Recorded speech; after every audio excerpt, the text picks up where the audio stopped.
இந்த கபருக்கு போன உடனே அல்லாஹ் ரப்பல் ஆலமீன் வந்து கேள்வி கேட்கிறான்ல, அது 3 கேள்வி கேட்பதற்கு தான் நமக்கு வந்து சான்றுகள் கிடைக்கிறது. ஆனா நிறைய வந்து பல நடைமுறை நிறைய சொல்லுவாங்க. நம்ம தேடுதல்னு தேடி பார்த்தாலும் ஃபர்ஸ்ட் கேள்வி என்ன கேட்கப்படுதுன்னா ரசூலை பத்தி தான் கேட்கப்படுது. இந்த இவரை பத்தி நீ என்ன நினைக்கிற, இவரேன்னு சொல்றதுல இருந்து என்ன விளங்குது, நபிகள் நாயகம் ஸல்லல்லாஹு அலைஹி வஸல்லம் எடுத்து காட்டப்படும் விளங்குது. முகமதை பற்றி என்ன நினைக்கிறாய்ன்னு கேட்கப்படாது. முகமதை பற்றி என்ன நினைக்கிறாய்ன்னு கேட்டா அது எடுத்து காட்டினாங்க அர்த்தம் வராது. ரசூலுல்லாஹ் நம்ம யாருமே பார்க்கலங்க.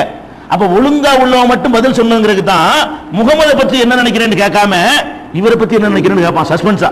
இப்ப ஒழுங்கா உள்ளவனுக்கு அல்லாஹ் அந்த பதில போடுறான், ஒழுங்கா இல்லாதவனுக்கு இல்லையே தெரியல, யாருன்னு தெரியலன்றான். உண்மையில யாருன்னு தெரியாது நமக்கு.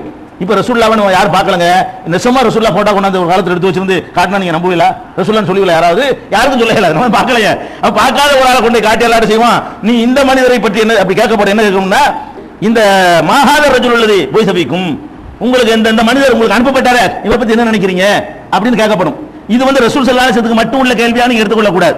அனுப்பப்பட்ட என்ன நமக்கு மட்டும் இல்லையே கபர் வேதனை, ஃபிரௌனுக்கு இருக்குன்னு குர்ஆன்ல வருது. ஃபிரௌனுக்கு முந்தி உள்ள சமுதாயத்துக்கு உள்ளனால ஒவ்வொரு சமுதாயத்திற்கும் யாரை அல்லாஹ் தூதரை அனுப்புனானோ அவங்களுடைய படத்தை கொண்டே காட்டி இவரை பத்தி நீ என்ன நினைக்கிற, இது ஒரு கேள்வி கேட்கப்படுது.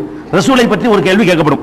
அடுத்து என்ன கேட்கப்படும் என்றால் மா தீனுக்க, இது எங்க இருக்குன்னு கேட்டா ரசூலுல்லாஹ் பத்தி கேட்கிற கேள்வி புகாரில 1369, 4699, அதே மாதிரி முஸ்லிம்ல 5117, இதுல எல்லாம் நபிகள் நாயகம் ஸல்லல்லாஹு அலைஹி வஸல்லம் அவர்களை பற்றி கேள்வி கேட்கப்படும் என்று வருகிறது. அதே மாதிரி வந்து உன்னுடைய மார்க்கம் என்ன, உன்னுடைய இறைவன் யார், அடுத்த 2 கேள்வி. மன் ரப்புக்க, இது ஒரு கேள்வி கேட்கப்படும். இறைவனை யார் இறைவனை மட்டும் ரப்பாக ஏற்றுக்கொண்டிருந்தாங்க அவங்களுக்கு தான் பதில் வரும். நாங்க அல்லாஹ்வை வணங்குவோம், அவளியாவை வணங்குவோம், அவங்களுக்குலாம் வராது.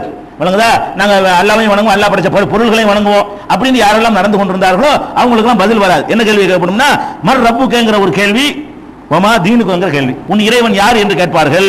ஃபயகூலு ரப்பி அல்லாஹ், என் இறைவன் அல்லாஹ் என்று அவன் பதில் சொல்வான். ஃபயகூலானி மா தீனுக, உன் தீன் எது என்று அல்லாஹ் கேட்பான். ஃபயகூலு தீனில் இஸ்லாம், இஸ்லாம் தான் என்னுடைய தீனுடைய மார்க்கம் என்று அவன் நல்லவன் வந்து பதில் சொல்வான்.